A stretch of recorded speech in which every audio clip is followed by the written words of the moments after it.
Welcome back, and we are now here. The banks are going after crypto even more than we've ever seen before, with the top banking groups urging the banking regulator, called the Office of the Comptroller of the Currency, to delay Ripple and Circle's trust bank approvals. In today's video, we're going to be exploring what the banks are doing, why they're scared, and how this is very pro-crypto and pro-crypto innovation, and why I think the banks are done for, and they know it. It's not even like they're trying to hide it.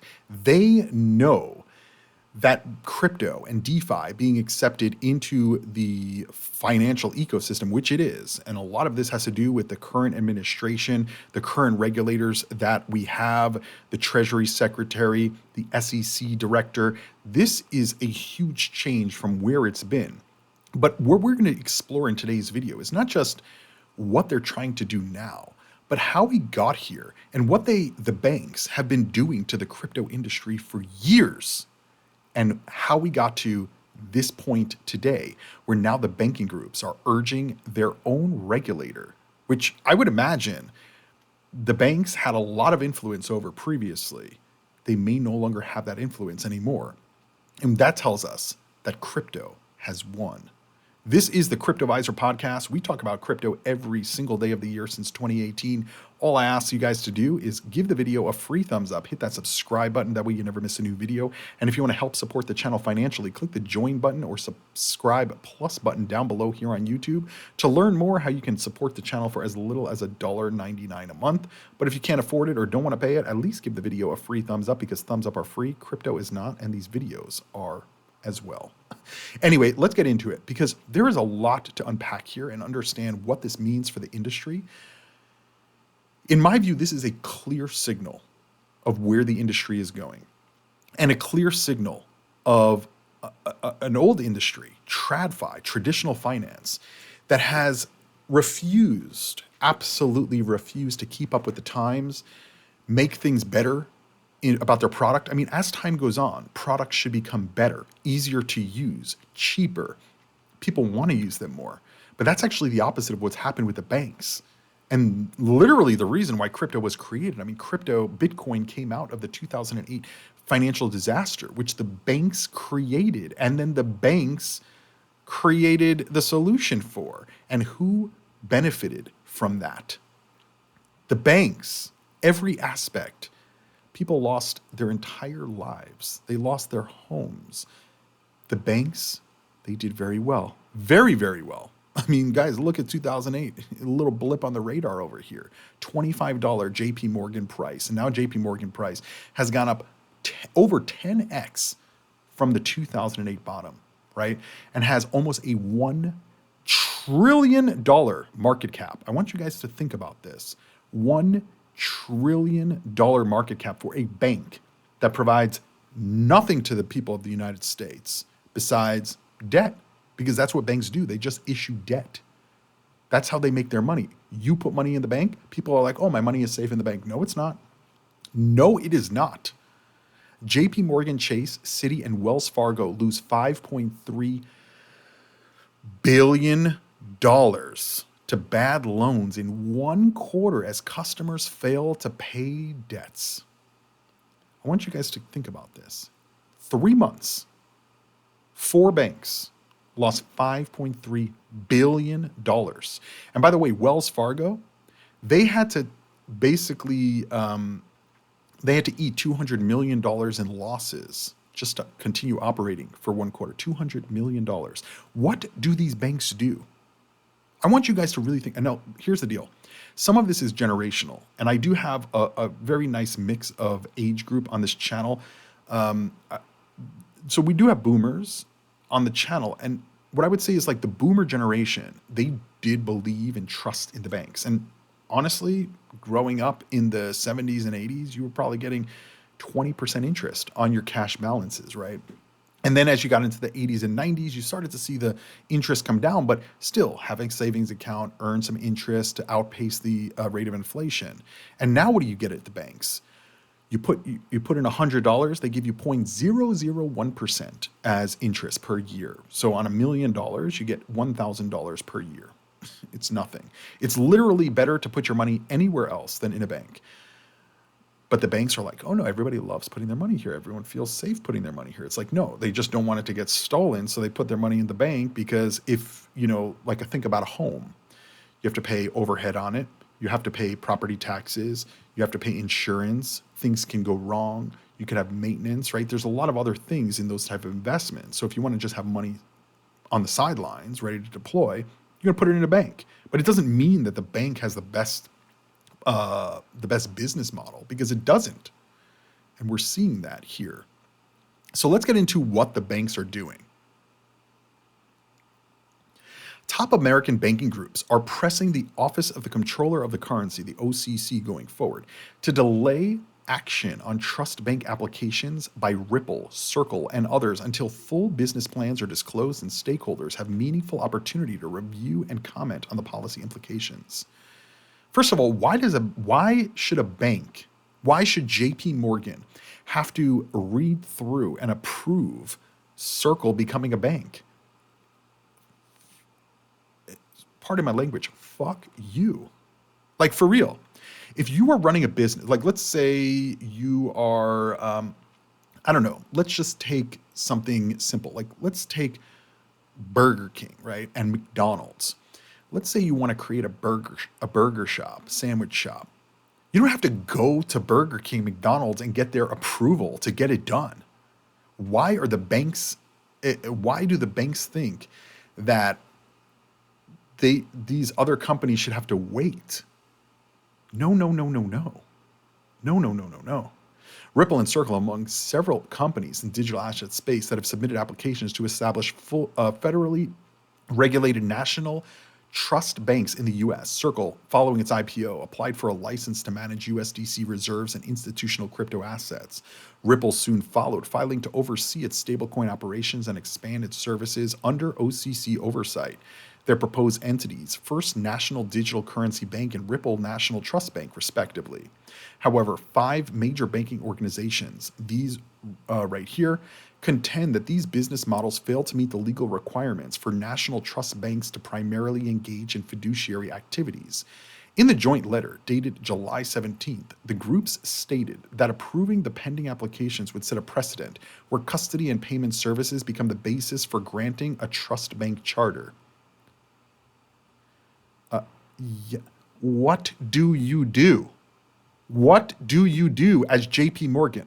Because if I have a JP Morgan account and I put in $100, that $100 is gone probably 10 seconds before it was even deposited into my account, because they're rehypothecating that money and loaning it out. And by the way, the stablecoin regulations that have passed, this requires 1-to-1. So if they say they have $1 in USDC, they have $1 backing it in treasuries or something like that. And so it is 1-to-1. The banks are not 1-to-1. And so if you are thinking about trust, are you going to trust a stable coin or are you going to trust a bank? Personally, it's going to be the stable coin, because I know there's a dollar backing the dollar that they're giving me. Where at the bank, there's nothing backing my bank account balance showing $1, except for trust that the bank is not going to lose my money. And by the way, banks have continued to lose money for decades. And so that assumption is not true. And by the way, there's a lot more to this, and we're about to get into it. Because the banks did this to themselves. The banks ate themselves. This is the same thing that we're seeing with the dollar, and why the president is pushing so hard for the stable coins to help elevate the dollar. Because in the last administration, they were sanctioning multiple countries, sanctioning businesses, sanctioning individuals, sanctioning different things. And all that did was literally force these other countries who were using the dollar to stop using the dollar. Right? People were like, yeah, sanction Russia, sanction Russia. It's like, guys, Russia is part of the global economy. By telling them they can't use dollars and they can't use the SWIFT payment system, they're going to be like, okay, we're no longer using the dollar. And so all the European countries that buy products and goods and services from Russia, they all now have to transact in non-US dollars. And so who did that negatively affect? The US. The US was trying to punish Russia, and all they did was punish the US dollar. And once you get a country out of the dollar, it's very hard to get them back in because they don't trust the dollar. And all these other countries don't trust it either. And that's on an international level. On a national level, I don't trust the banks. Many of you don't trust the banks. Many Americans don't trust the banks. And there's a lot of people who don't even use the banks. The younger generation does not use the banks anymore, guys. They use PayPal, Venmo, Cash App, services like that. So the banks are trying to stop all of this because they think they have a superior product. They think because they can write, more, I don't know, what did they say? More business plans and stakeholders and get approval from their buddies in other banks and say, oh yeah, let's all do this together. They think that that's a superior product, and it's not. And let's continue because there's a lot more to get into here. By the way, this is from October of last year. This is the Ripple CEO explaining Operation Choke Point 2.0, getting debanked. He said people in the crypto industry are being debanked. He said, I personally have been debanked. Let's let you listen exactly to what he says. Because again, the banks are doing this to themselves. And now after debanking the crypto industry and the crypto industry fighting back and getting support from the administration and the regulators to move forward with this crypto because the banks were pushing them out, not just trying to stifle these companies like Ripple and the stablecoin issuers, but going after their employees, going after their executives and saying, nope, you can't have a bank account with us because you're dealing with crypto. And this has been going on for years. I mean, myself, a lot of other people in crypto have been very, very nervous to use banks because of this reason of the debanking. People in crypto have been debanked literally just for transferring money from their bank account to Coinbase. So you have this industry that believes they have a superior product, the banking industry, so superior that they have to block you from using their services because you're putting money into crypto. Because again, they're seeing the flow of money go out of their bank and never coming back. Because once you get into the superior world of DeFi, right, there are obviously issues and there are obviously concerns and security risks and all of that, right, with crypto.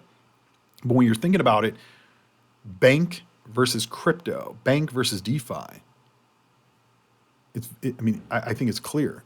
DeFi is superior. Let's listen to what Brad Garlinghouse says. Is the crypto industry and individuals within the crypto industry are being debanked. I personally have been debanked. I got a call not that long ago from one of the major banking institutions I'd had an account with for 25 years, and they said you have 5 days to move your money. Why? And they were actually super honest. They're like, look, you are a notable person in crypto, and having notable people with crypto and banking the crypto industry means more scrutiny from federal regulators. So we don't want it. Now, that's not legal, but it's also like, okay, fine. There's other banks that'll bank me. But imagine if you extrapolate that out in more banks, and if I actually was cut off the banking system for the sole reason I'm the CEO of Ripple. That is a hostile administration. And I think no matter what happens in this next election, we will have a reset. We can debate the magnitude of that reset, and there's lots of disagreement about that. Obviously, Trump came out early and very aggressively in a pro-crypto and said he's the crypto president. Kamala and Team Harris have been more nuanced. This week, I think it was this week, they had some of the most constructive things they have said publicly. But look, I do think, Kamala Harris is from Silicon Valley. I think she has generally been pro-technology over the years. She has been relatively quiet on the topic. But I think no matter what happens, we're going to see a reset. We're going to see forward progress. And I'm certainly looking forward to that. Yeah. So, again, this was before the election. He was personally debanked, specifically just because he's the CEO of Ripple. Do you think that that's okay in an open financial system? Right? He didn't do anything wrong. They just don't like his business. And why do they not like his business? Because it is a direct impact on their business, right? That's like you being like a business owner and going to a similar business and they're like, nope, we're not going to help you. Imagine that. You go to a restaurant, like a steakhouse, and you just happen to be the owner of a steakhouse in another state. And the steakhouse owner comes out and says, yep, you can't be here. We're not going to serve you steak. It's like, what? That would be ridiculous. But this is what the banking industry has done. So they have literally turned off an entire industry to what they do. And then took 5 steps forward on top of that by saying, we're just going to kick all of these crypto people out of the banking industry. How much of it was political? I don't know. I don't think that all of it was political. I think a lot of it was the banks saw them as a threat. So they wanted to get rid of the threat. And by the way, it was not just Brad Garlinghouse, guys. It was the president's own family. This is literally what Donald Trump Jr. says why they got into crypto in the first place. And by the way, they got into crypto, specifically Don Jr. got into crypto, it seems, way before the president even announced support for it. Let's listen to what he says. I helped them set up the pipe that enabled them to go public because the other social media platforms were canceling us. When Twitter threw my father off, we started Truth Social. So we created actual businesses as a solution to the problems that were being thrown at us. We got into cryptocurrency. That's another one I read about, a lot of conflict these days. We got into cryptocurrency because we were debanked.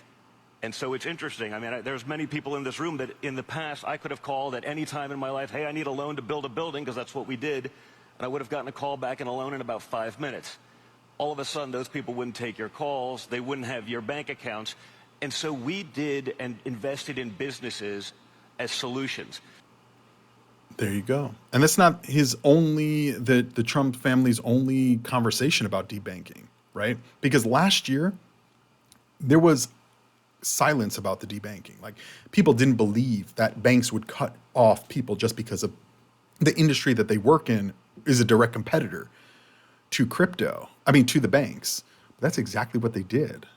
And they made it political as well. And it wasn't just one bank, it was multiple banks. Listen to what the president said. This was dated January of 2023. I don't know the exact speech this was in, but let's listen in. And by the way, speaking of you, and you've done a fantastic job, but I hope you start opening your bank to conservatives, because many conservatives complain that the banks are not allowing them to do business within the bank, and that included a place called Bank of America. They don't take conservative business. And I don't know if the regulators mandated that because of Biden or what, but you and Jamie and everybody, I hope you're going to open your banks to conservatives, because what you're doing is wrong. Mr. President, I'll say that your friend Gianni said hello, told me to tell you hello, and we look forward to sponsoring the World Cup when it comes, both this summer for the club and next year. So thank you for getting that for the United States. That's Brian Moynihan, the CEO of Bank of America. So Bank of America gets called out for debanking people, and then he goes and thanks the president for bringing soccer to the U.S. with a smirk. Is this the type of person that you trust with your money? A lot of people do. A lot of people do. This was another comment about debanking. This is from when the president was in office, and this is dated June 27th, but I don't know if it's from that date, but let's listen in. We'll play this at 125 speed, by the way. And don't forget to give this video a thumbs up. Let me know your comments down below and thoughts on this whole situation here. And then we're going to get back to the banks and what they're actually doing and what these, what the outcome is going to look like. No, not you, not you. A related question on banking. There have been reports, Mr. President, that your administration is considering issuing an executive order about debanking, which is the practice of banks denying services based on people's political beliefs or industries such as crypto, people involved in that. Would you be open or interested to sign such an executive order targeting debanking, and what might... Well, I think the debankers, I think that banks, I can tell you because I've been a victim myself, because of my politics, that big banks were very nasty to us. And I actually think it was Biden's people that told him to be, because the one group of people that banks are afraid of are the regulators. They are petrified of the regulators. And I've seen the biggest banker. I can tell you, you see him on television all the time. If a regulator walked into the room, he gets all nervous and crazy. They're afraid of the regulators. And if the Biden people order the banks to be virtually closed, they can do anything they want. The regulators control the banks. It's not the president of the bank. The president of the bank is far less important to a bank than a regulator, and a regulator can put that bank out of business, just like bad prosecutors are very dangerous. You know, we had a couple of... And that's exactly what they did with the crypto industry, right? The SEC was going after crypto regularly. And so there was, I mean, I don't know whether it was political or not. I just know that there was debanking that was occurring regularly. I mean, even this was in 2020. This was reported by amuse here, and they saying that Melania and Barron were debanked after the 2020 election, which is like also absolutely crazy. And again, this is just we're just talking about the president right now, but this also happened to the Ripple CEO. It happened to many people in the crypto industry. And Capital One asked the judge to toss the Trump debanking lawsuit out in May.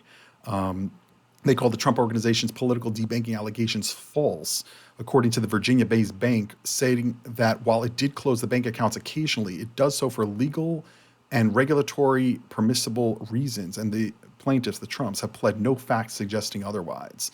The bank also argued that the Trump organization's complaint filed in Florida doesn't connect the dots in various state consumer protection or consumer fraud laws its argument leans on. They're saying they did debank them, right?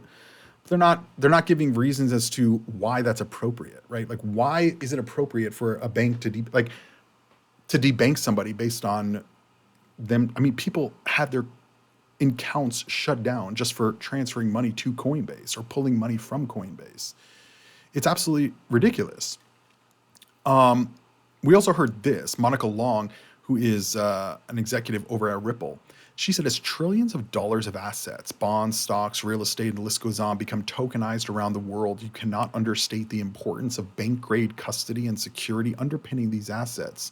Proud to have Ripple custody safeguarding the Dubai Land Department's real estate titles deeds, tokenized on the XRP ledger, no elementary task.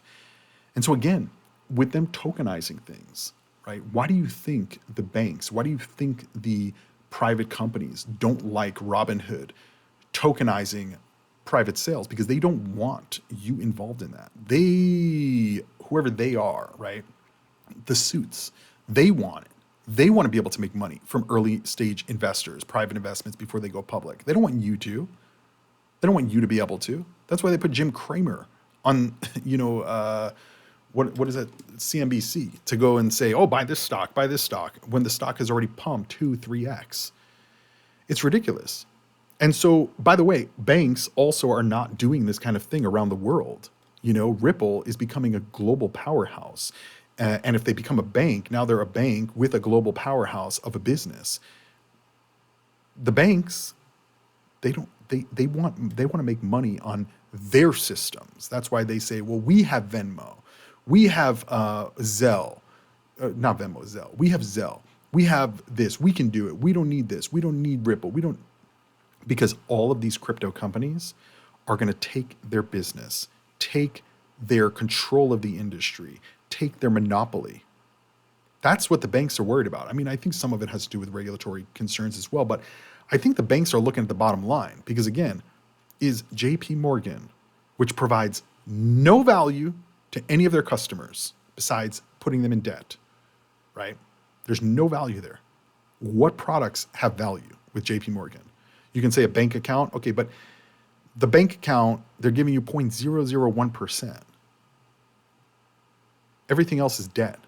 And by the way, look at how much JP Morgan makes a year, $58 billion last year. The year before that, $50 billion in profit. And most of these profits come from poor people, debt, overdraft fees, stuff like that.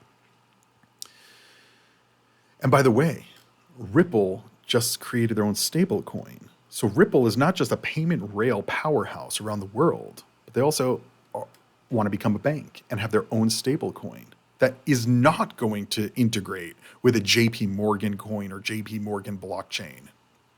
And JP Morgan knows that. They know it. And so the CEO of Standard Custody and Stablecoin, Senior Vice President at Ripple, said trust, stability, and utility. RL, which is Ripple's stablecoin, is built differently. And then they show some facts here on the screen. You can look while I'm talking. But, at the end of the day, the banks know. I think this is going to be an accelerated decline of banking industry. I don't think it's going to go away because they are integrating crypto and they are going to integrate stable coins and stuff like that. But I don't think that they're moving fast enough. And I don't think that they've done anything, even if they create all of these products that crypto companies like Coinbase, Gemini, Kraken, Binance are providing. I don't think that they're going to get enough of the younger generation to trust in what they're doing. And even if they do, there's going to be I think, like, let's put it this way, guys. Last year, Jamie Dimon, the CEO of JP Morgan Chase, he's been at the company, I think, since 2000. He basically announced that he was going to be selling, I think, something like 100 million shares on the market, right? Which is like almost $500 million. Now, granted, I'm not opposed to, as much as I may dislike them, I'm not opposed to people selling shares or their own crypto, right? Especially when they've held it for a long time. I definitely think that people should be able to reap the rewards of what they're creating, whether it's good or bad. For JP Morgan, maybe not great, but it is what it is. But that's a signal, in my view, right? Like, typically you don't see these insiders selling that much unless they know something's changing. And I think it's that reset. And so you're going to see the banking industry, I think, push even further and further ahead to try to stifle the innovation. But I don't think that they're going to succeed. I actually think it's going to be opposite. I think it's going to be similar to what we were just talking about, where they end up doing it to themselves because of everything that they've done over the years. And now we're seeing this also, which is something to be very, very aware of. JP Morgan is now charging for access to user data. This is a pivotal moment for financial infrastructure, according to this user on X who is, it looks like a Kraken employee. I don't know what they do at Kraken, but that's a Kraken symbol. Anyway, he said JP Morgan is moving to charge fintech companies for access to consumer data. This data includes transaction histories, balances, and behavioral signals generated by end users interacting with the banking system. Until now, this information has been accessible through data aggregators or direct APIs, enabling fintech innovation across payments, budgeting, lending, and more. By introducing a pricing model on top of this, JP Morgan is making a calculated move. It's asserting ownership over data that is generated by users but stored inside infrastructure the bank controls. This is not a one-time policy. It's a structural shift that tells us something fundamental about where the legacy system is headed. Yep, 100%. They're going into selling your data because they know they're not, they must see it already in their data, whether they're admitting it or not, that people are not using the banking services as much as they used to, right? We're in a structural change in society and in the world of finance. And so if they aren't, well, how do they recoup that money? Like, if you think about Apple doesn't really make a lot of their money on devices anymore. Most of it is made on the App Store by squeezing the app developers for 30% of the revenue that's generated through apps on the Apple iPhone. But this was a transition. You started to see sales of devices slowing down, but they also saw their marketplace their app store like revenue was increasing. And so they went full in on that. And now all Apple does is they release a yellow iPhone or an iPhone where the button on the screen is see-through. It's like, wow, is that really that revolutionary? It's not, but that's not where they make their money anymore. So they don't give a shit. That device, they're just going to push out to you and tell you it's new so that you buy it. But where they really make the money is you using the phone. So when a platform gains enough market power and dependency, the default next step is to extract from it. Yep. This is not new. Operating systems, app stores, payment networks, and telecom infrastructure have all followed the same curve. In the beginning, the focus is on distribution. Then it shifts to control. Finally, it becomes about rent.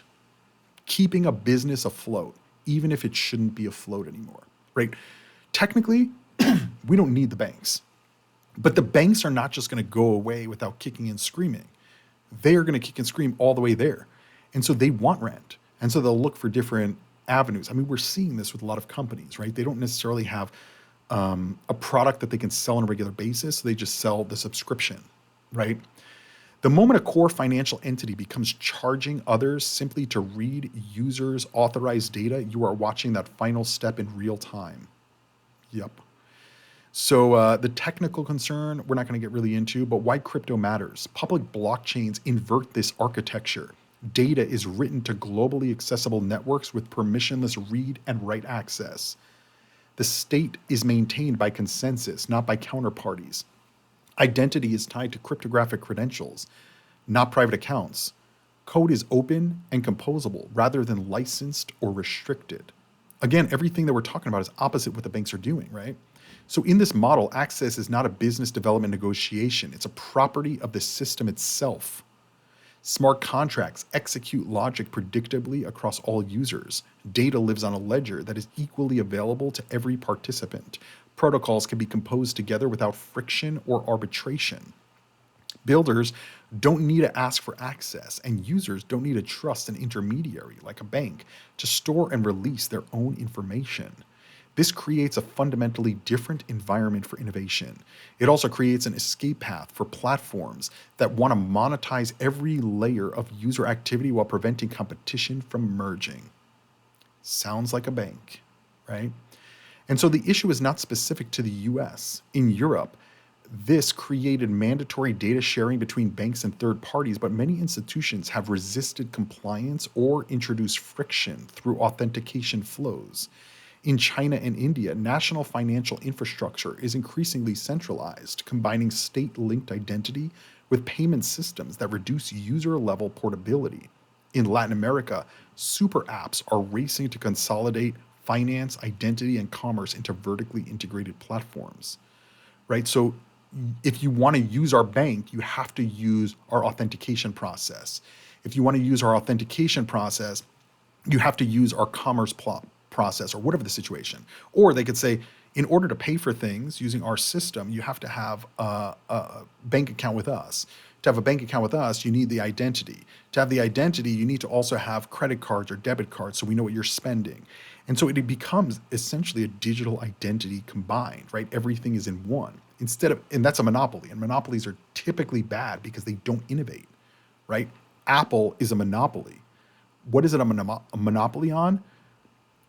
I'm not really sure because I personally don't think it's a monopoly, but it is a monopoly, right? Because they control so much of the market because of what they're doing, and they control many aspects of the market. They own the device software, the app store. They control what goes in the app store because they are going to squeeze 30% from the app developers and so on and so forth. The new systems don't have that. They're more decentralized. They're individual blockchains that can do specific things very well, and other blockchains port over or bridge over to utilize that technology. And so there's a decision in front of us. There's a version of the future where every financial interaction is intermediated by systems that monitor, price, and gate access your own data, right? The bank has your data and they want to sell it. They don't even want you to have access to it. Where portability is limited, composability is artificial, and new products are taxed by the incumbents who control the infrastructure. That's the nature trajectory of closed systems. We've seen it before across industries and geographies. It's happening now again. And so that's kind of what we're talking about here. Tyler Winklevoss, one of the founders of Gemini, he posted in response to this whole situation. JP Morgan and the banksters are trying to kill fintech and crypto companies. They want to take away your right to access your banking data for free via third-party apps like Plaid, and instead charge you and fintechs fees to access your data. This will bankrupt fintechs that will help you link your bank accounts to crypto companies like Gemini, Coinbase, and Kraken, so you can easily fund your account with fiat to buy Bitcoin and crypto. They're creating friction. They don't want you to transfer your money out of the bank because most of the money that goes out of the bank to crypto, it never comes back. Because once you're in DeFi, you don't need to go back. You have stable coins. You may just need to cash out to take some money and pay for things every once in a while, but you don't need to, right? And now with more crypto rails and crypto payment options, you may never need to go back. And the banks know this, and they're scared out of their mind. As of today, the open banking rule developed pursuant to this section of the Consumer Finance Protection Act gives you the right to access your data via third-party apps. The banksters are suing the Bureau to vacate this rule and end the era of open banking. This is the kind of egregious regulatory capture that kills innovation, hurts the American consumer, and is bad for America. Jamie Dimon, the CEO of JP Morgan, and his cronies are trying to undercut President Trump's mandate to make America the pro-innovation and the crypto capital of the world. We must fight back. So you can see that these banks from multiple fronts are trying to stifle all of this innovation, all of this competition. And they're trying to maintain their control and monopoly of the financial system, control over your data, control over your money, telling you what you can do, what you can't do, when that's not what banks are supposed to be there for. Banks are supposed to be an institution of trust, an institution of growth, wealth management, building your wealth. And that's no longer what they are about, period. They give debt. They make their money on poor people who don't have the money in their bank account to begin with and then are hit with overdraft fees, late fees, low balance fees, all these different fees. And that's not a sustainable business. It's really not. You're hurting poor people. You know, I look at these, if you ever live in like a big city or go visit a big city, go and look at the check cashing places. I mean, even if you're not in a big city, you just go to like the less wealthy areas and go to a check cashing place on a Friday, payday, packed. Why? Because people are going there because they don't have a bank. They don't have access to a bank. They don't have the money to put in the bank. They've been screwed by the banks. And so, yeah, they're going to be paying a lot of money to get their checks cashed at the check cashing place. But they'd rather do that than lose $20 every week by not having a minimum balance in their account or accidentally overdrafting. And then the bank, you have to sit on hold for 10 hours and deal with it. They don't want to deal with that. And the younger generation, more and more, are using debit, not credit, which is direct out of their accounts. And a lot of these debits are coming from these fintech firms like Cash App, like PayPal, like Venmo. And that is where the future is. These old boomer banksters, they are going to, they're feeling it now. Just wait until a lot of more inheritance starts going from one generation to the next. And the money goes from being in a bank to being in crypto. I would imagine over the next 10 years or so, we're going to see a lot of consolidation in the banking industry, a lot of banks failing. A lot of the bigger banks are going to eat them up, creating more of a monopoly in the traditional banking ecosystem. But, you know, they're connected to the Federal Reserve, so they may not actually ever go bankrupt. It may not even be a possibility. But I do think that what we are seeing here is banks are targeting Ripple, they're targeting Circle, they're targeting crypto on multiple fronts, right? Let's limit access to consumers' data.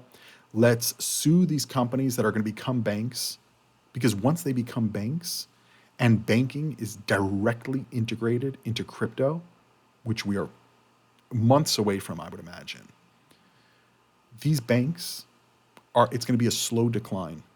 It's not going to be an overnight thing, but it's going to be a slow decline. And the more companies that get into crypto, the more individuals that get into crypto, all that money is exiting the banks. It's going into crypto, and then it's staying in crypto. And as that accelerates, the bank failures and red flags will accelerate as well. But for me, this is very bullish for crypto, because the banks doing all this and fighting on all fronts, they know it's over. They know that because we have the most pro-crypto administration ever, from the Treasury Secretary to the President, to the SEC, to the CFTC, to the Office of Comptroller of the Currency, to the Housing Secretary, everybody in the administration is pro-crypto. Every single one. The banks are freaking out, and they know their reign of power is coming to an end. It's very interesting stuff to see this all play out right in front of our eyes, because JP Morgan is not worth $1 trillion, and definitely not worth almost or just about double what Ethereum is, because Ethereum is an entire financial system. JP Morgan is just the middleman. Hopefully you guys enjoyed today's video. Don't forget to give the video a free thumbs up, hit that subscribe button. Sometimes we talk about individual cryptos and do deep dives, and sometimes we talk about the macro and understand what is going on, how it's going to affect the market, and really understand where this whole industry is going. Think on a longer term perspective, invest responsibly, Do your own research. Give this video a thumbs up. Hit that subscribe button, and I'll see you when I see you. Invest responsibly. Do your own research, and crypto on.